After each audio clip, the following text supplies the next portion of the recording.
សំណួរតើអណ្ដាតភ្លើងព្រះអាទិត្យបញ្ចេញអ្វី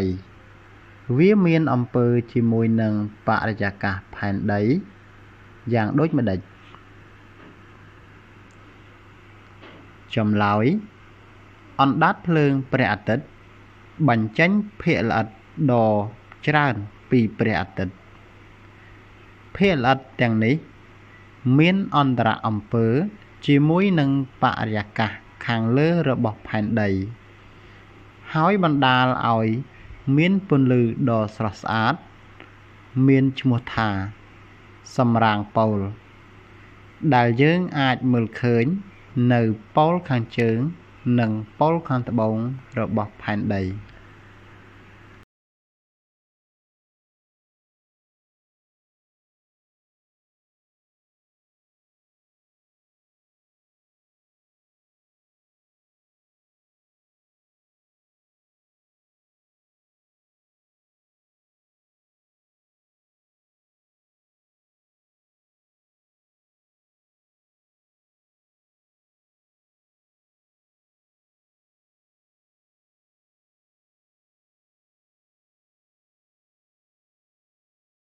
សូមបងប្អូនទាំងអស់គ្នាជួយចុច Subscribe Channel YouTube ខ្ញុំបាទម្នាក់មួយផង